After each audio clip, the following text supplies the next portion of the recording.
శ్రీమహాగణాధిపతయే నమః. ఓం గురుభ్యో నమః. ఓం శ్రీమాత్రే నమః. పరమేశ్వర స్వరూపమైనటువంటి జ్యోతిష, వాస్తు మరియు ఇతర అనేకమైనటువంటి శాస్త్రములను మనకు అందించినటువంటి మహర్షులకి నమస్కారం. హయగ్రీవ హయగ్రీవ హయగ్రీవేతియో వధేత్తస్య నిస్సరతే వాణి జన్హుకన్యా ప్రవాహవత్.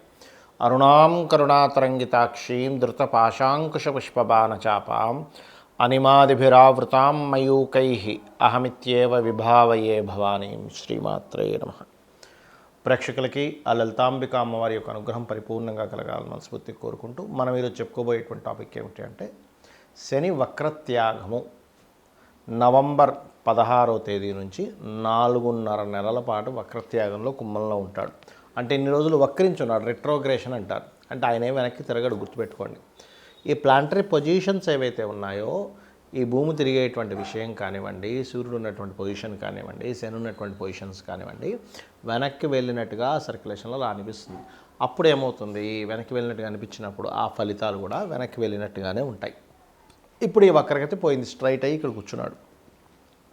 ఇలా ఉన్నప్పుడు ప్రతి గ్రహము కూడా తన స్వక్షేత్రంలో, స్వస్థానాల్లో ఉన్నప్పుడు ఒక్కొక్క భావము అంటే ఒక్కొక్క ఫలితం ఇస్తూ ఉంటుంది. ఆ రకంగా శని భగవానుడు మనకి ఎటువంటి మంచి ఫలితాలను ఇవ్వనున్నాడు, ఏ విషయాల పట్ల మనం జాగ్రత్తగా ఉండాలి, మరియు అదేవిధంగా ఏ పరిహార మార్గం చేసుకోవాలి అనేటువంటి విషయాలు చెప్తుంది. నేనైనప్పటికీ కూడా చెప్పిస్తుంది సాక్షాత్ లలిత అమ్మవారిగా భావిస్తూ మనం ఒక్కొక్క లగ్నానికి, లగ్నం తెలియని వారి రాశి నుంచి చూసుకుందాం. మకర లగ్నము, మకర రాశి. మకరం వారికి కనుక చూసుకున్నట్లయితే మీకు 2వ స్థానంలో అంటే ఏలినాటి శని ఇంకొక 4.5 నెలల్లో అయిపోబోతుంది. ఒక్కటి గుర్తుపెట్టుకోండి, అన్నీ ఏలినాటి శనితో కాదు, మీ ప్లాంటరీ పొజిషన్స్ మీరు చేసిన కర్మతో సంబంధం ఉంటుందని ఒక క్లారిటీ ఫస్ట్ పెంచుకోండి. రైట్, మనం శని గురించి మాట్లాడుకుంటున్నాం కాబట్టి వక్రత్యాగం 2లో ఉన్నాడు. 2లో ఉన్నప్పుడు పర్టికులర్గా మీరు గుర్తుపెట్టుకోవాల్సిన అంశం ఏంటంటే ఇల్లు మారడం, ప్రాపర్టీ ఏదైనా ఉంటే దాన్ని కొంత అంటే తీసుకునేటప్పుడు కాస్త జాగ్రత్తగా చూసుకొని తీసుకోవడం, ఇవి ఖచ్చితంగా చేయాలి. అది భూమి, ఆస్తి, వాహనం ఏదైనా కానివ్వండి. మరి ఇక్కడ మంచి ఫలితం ఏమి ఇవ్వాలి, ఉపాసనకి మంచి ఫలితాన్ని ఇస్తాడు శని ఎప్పుడైనా 2లో ఉన్నప్పుడు. అంటే అందరికీ కాదు, ఓన్లీ మకరం వారికి. అది ఇప్పుడు ప్రజెంట్ నడుస్తున్న నక్షత్రం ఏదైతే ఉందో దాన్ని బట్టి. అండ్ అలాగే ఇప్పుడు పర్టికులర్గా 9వ స్థానంలో మకరం వారికి కేతు ఉన్నాడు. అంటే దేవతా స్థానంలో కేతు ఉన్నాడు. ఇక్కడ కేతు ఉన్నప్పుడు ఈయన ఇక్కడ శని ఇక్కడ సంచరించేటప్పుడు ఇదేంటంటే కఠోరమైనటువంటి సాధనలు ఇట్లాంటివన్నీ కూడా చేయడానికి, క్షేత్రాలకు వెళ్ళడానికి 100% ఇక్కడ మీకు సపోర్ట్ చేస్తాడు, సంతానం పొందడానికి కూడా. ఎందుకంటే మనం అనుకుంటే ఇదేంటి కుటుంబ స్థానంలో అంటే ఈ లగ్నానికి శుభుడు పాపులను కొన్ని ఉంటాయి, మకర లగ్నానికి సపోర్ట్ చేస్తాడు, అందరికీ కాదు. సో సంతానం పొందడానికి, ఉద్యోగాలు రావడానికి, ఎందుకంటే 2వ స్థానంలో శని ఉద్యోగకారకుడుగా, ఫైనాన్స్ ఏంటి, ఏదైనా ఉద్యోగం ద్వారా ధనాన్ని ఇప్పించాలి, అక్కడ సపోర్ట్ చేస్తాడు. చేయడానికి పెట్టుకోకండి, ఉద్యోగం రాదనుకోకండి. ఎందుకంటే శని అంతటేనే శ్రమకారకుడు, శ్రమని ఇచ్చి ధనాన్ని ఇస్తాడు అక్కడ, ఇది గుర్తుపెట్టుకోండి. కాకపోతే వాహన, గృహ, విద్య అంటే విద్య చదువుకుందాం అనుకుంటే తొందరపాటుగా అంటే ఇంట్రెస్ట్ రాదు తొందరగా. అదేవిధంగా వివాహ సంబంధించిన విషయాల్లో కూడా తొందరపాటు నిర్ణయాలు పనికిరావు. జీవిత భాగస్వామి యొక్క కుటుంబ సభ్యుల ద్వారా మీకు గొడవలు వస్తూ ఉంటాయి. సో ఆ యొక్క విషయాల పట్ల కాస్త జాగ్రత్తగా ఉండండి. లేదా పార్ట్నర్ మీకు డబ్బులు ఇవ్వాల్సిన వాడు ఇవ్వను అనడం, తర్వాత ఇస్తానడం, పోస్ట్ పోన్ చేయడం, ఇట్లాంటివన్నీ కూడా జరుగుతుంటాయి. బికాజ్ ఆఫ్ ఫైనాన్స్ హౌస్లో సాటర్న్ ఉన్నప్పుడు మీకు పర్సనల్గా వచ్చే వేరు. కానీ ఇదేమవుతుంది, ఈ సాటర్న్ 2 అష్టమాన్ని చూస్తున్నాడు, అంటే పార్ట్నర్ యొక్క ధనస్థానాన్ని, పార్ట్నర్ యొక్క కుటుంబ స్థానాన్ని చూస్తున్నాడు. సో దీని ఎఫెక్ట్ ఇక్కడ ఇస్తాడు, ఇక్కడ కంటే కూడా ఇక్కడ ఇస్తాడు ఎక్కువగా.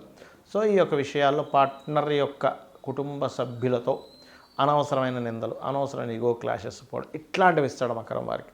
మరి ఇవన్నీ మనకి ఎప్పుడైనా ఒకటే, మనకి మంచి జరగాలి, ఇబ్బంది ఉండకూడదు అనుకుంటారు. కాబట్టి నవగ్రహాల్లో శని, కుజ, కేతు గ్రహాల దగ్గర దీపారాధన చేయండి, హోమాలకు పార్టిసిపేట్ చేయండి. అదేవిధంగా పర్టికులర్గా ఏంటంటే ఇక్కడ మీరు గోశాలకు వెళ్ళి గోవులకి బెల్లము, క్యారెట్స్, బీట్రూట్స్, లేనట్లయితే గ్రాసము మనస్ఫూర్తిగా అమ్మవారి గోవు రూపంలో ఉంది అనేటువంటి భావనతో తినిపించండి. 100% మీకు మంచి రిజల్ట్స్ వస్తాయి. చాలామందికి ఒక అపోహ ఉంది, ఏమిటంటే శని భగవానుడు అని పేరు వినగానే అమ్మో శని. ఫస్ట్ ఆ అపోహ, ఆ కాన్సెప్ట్ మైండ్లో తీసేసేయండి. శని అంటే ఎవరో కాదు, నవగ్రహాలంటే ఎవరో కాదు, గుర్తుపెట్టుకోండి. మీ యొక్క ఆలోచన విధానం నుంచి బుధుడు, మీ యొక్క మానసిక స్థితి పూర్వజన్మల్లో పాస్ట్ లైఫ్లో మానసికంగా ఏం చేశారు, మానసికంగా ఎవరిని ఇబ్బంది పెట్టారు, మానసికంగా ఎవరిని చాలా క్షోభకు గురి చేశారు. ఈజ్ మూన్ యువర్ మూన్ అంటే మీరు చిన్న ఎగ్జాంపుల్ చెప్తాను చూడండి. మరి రేపు పొద్దున మనకి ఎగ్జామ్ ఉందనుకుందాం, ఉదాహరణకి రేపు పొద్దున ఒక ఎగ్జామ్కి అటెండ్ అవ్వాలి. మనం ఇన్ని రోజులు ఏం చదివామో దాన్ని బట్టి అక్కడ అలా రాయగలుగుతాం, దాని యొక్క రిజల్ట్ అలా వస్తుంది. ఓకే, అలాగే మనం పాస్ట్ లైఫ్లో ఏదైతే చేశామో నవగ్రహాల పరంగా, అంటే ఉదాహరణకి రవి సంబంధం అనుకుని ఎవరికైనా మనం చక్కగా మర్యాద ఇచ్చాం, ఈ జన్మలో రవి బాగుంటాడు.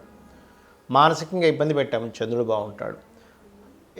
వాక్కుతో లేదా మన బుద్ధితో మ్యానిపులేట్ చేసి అవతలవాడిని ఇబ్బంది పెట్టాం, బుధుడు ఇబ్బందికరంగా ఉంటాడు. బాగా చేసాం మనం, మన బుద్ధితో అవతలవాడికి సహాయం చేసాం, మన వాక్కుతో అవతలవాడికి మంచి ఇది చేసాం, బుధుడు బాగుంటాడు. మనము ఎప్పుడైతే ధార్మికంగా కాకుండా అధర్మంగా అవతలవాడిని ఇబ్బంది పెట్టేశాం, ధార్మికంగా వేరు అధర్మంగా వేరు గుర్తుపెట్టుకోండి. ఇప్పుడు మీకు ఒక ఒక ఒక అవతలవాడు ఏదో కేసు వేసాడు, మీరు ఏ తప్పు చేయకపోయినా సరే మీరు ధర్మంగా పోరాడడానికి మీరు అవతల వ్యక్తి మీద మళ్ళీ ఒక కేసు వేసో ఇంకోటి చేయడం ఇది ధర్మం. కానీ మీరు అధర్మంగా ఎప్పుడైతే చేస్తుంటారో అది ధార్మికమైనటువంటిది కాదు. అప్పుడు గురువు మీకు నెగిటివ్గా అవుతాడు. ఏది అధర్మంగా వెళ్ళినప్పుడు, ధర్మంగా వెళ్ళినప్పుడు గురువు మీకు పాజిటివ్గా అవుతాడు మీ జన్మజాతకంలో. అలాగే సంతానం విషయంలో కావచ్చు, సంతానం విషయంలో రవి గురువులు పాడయ్యాడంటే మీరు ఒక పూర్వజన్మల్లో సంతానం సంబంధించినటువంటి బాధ్యత లేకుండా ఎలాగో వెళ్ళిపోయారు. That is the concept. అలా శుక్రుడు అంటే వివాహము, శని అంటే మనకి కర్మ, రాహు అంటే మాయా లేకపోతే ఈ లోకంలో ఉండేటువంటిది, కేతు అంటే మోక్ష సంబంధించిన, దైవ సంబంధించిన, జ్ఞాన సంబంధించిన ఇట్లాంటివన్నీ తీసుకుంటాం, అమ్మమ్మ తాతయ్య. అయితే ఇక్కడ మన కాన్సెప్ట్ శనికి సంబంధించినటువంటి విషయంలో మీ కర్మే శని అంటే ఎవరో కాదు, బయట ఎవరో శని అనుకోకండి, మీ కర్మే శని అంటే మీరు చేసినటువంటి కర్మే శని. ఇప్పుడు చూడండి, ఎగ్జామ్స్లో మనం రాసాము, మార్క్స్ వచ్చాయి. మార్క్స్ ఎలా వచ్చాయి? మీరు రాసినటువంటి ఎగ్జామ్లో మీరు ఎంత నేర్చుకున్నారో, ఎంత క్లియర్గా రాశారో దాన్ని బట్టి మీకు మార్క్స్ ఎలా వస్తాయో, మీరు పూర్వజన్మల్లో ఎలాంటి కర్మలు చేశారో దానికి సంబంధించిన గుడ్ ఆర్ బ్యాడ్ ఇచ్చేవాడు శని. మీ కర్మనే అంటే మీరు బ్యాంకులో అకౌంట్లో డబ్బులు ఎన్ని ఉన్నాయి, మీరు అసలు మీ బ్యాంకులో ఒక 100 రూపాయలు వేసి ఉంచారు, ఒక సంవత్సరం తర్వాత వెళ్ళి అదేంటండి లక్ష లేదండి అని ఏడుస్తారు ఎవరైనా. ఏడవడగా ఎందుకు అంటే బికాజ్ మీరు వేసింది 100 అక్కడ, మీరు ఏడవడంలో అర్థం లేదు.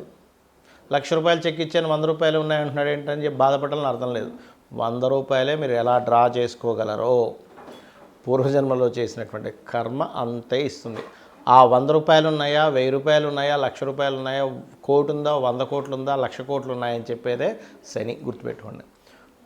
అది మంచి కానీ బ్యాడ్ కానీ బికాజ్ ఆఫ్ మీరు పాస్ట్ లైఫ్లో ఏం పెట్టారు బ్యాంకులో.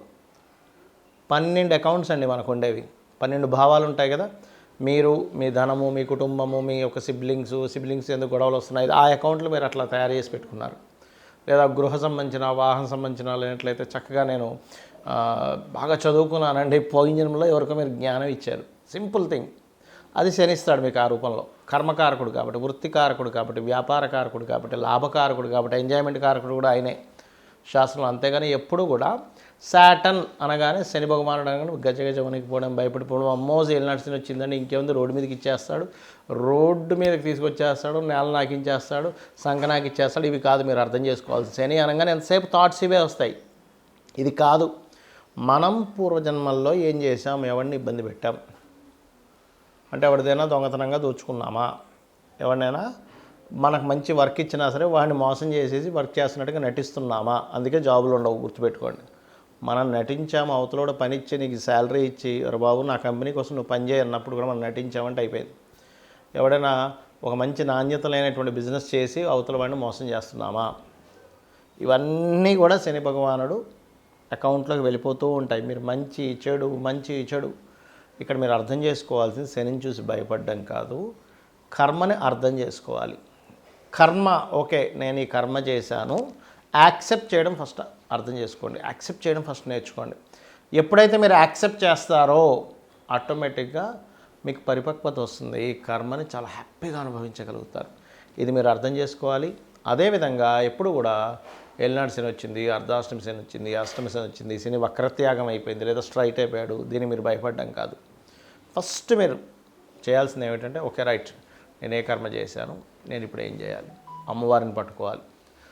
మీరు అమ్మవారి నామాల్లో ఓం అనాకలిత సాదృశ్య చుబుక శ్రీ విరాజితాయే నమః చేసుకోవచ్చు. లేదా గోశాలకు వెళ్ళి బెల్లము తినిపించడం గోవులకి, నువ్వులు, తెల్ల నువ్వులు, నీలం రంగు వస్త్రము దానంగా ఇవ్వడం, హోమాలకి, యజ్ఞాలకి, ఒక మంచి కార్యక్రమాలకి సేవ చేయడానికి ముసలి వాళ్ళకి కావచ్చు, లేనట్లయితే కొంతమందికి చేతిలో కాళ్ళు తెగిపడిపోతుంటాయి, అట్లాంటి వాళ్ళకి కావచ్చు, పేదల వాళ్ళకి కావచ్చు, ఏదైనా మీకు తోచిన సహాయం మనస్ఫూర్తిగా చేయాలి, హార్ట్ఫుల్గా చేయడం గుర్తుపెట్టుకోండి. ఏదైనా మీరు దానం ఇస్తున్నా, సహాయం చేస్తున్నా హార్ట్ఫుల్గా చేయండి. మొక్కుబడిగా చేస్తే మీకు ఫలితం రాదు అంటారు. హార్ట్ఫుల్గా చేస్తేనే ఫలితం వస్తుంది.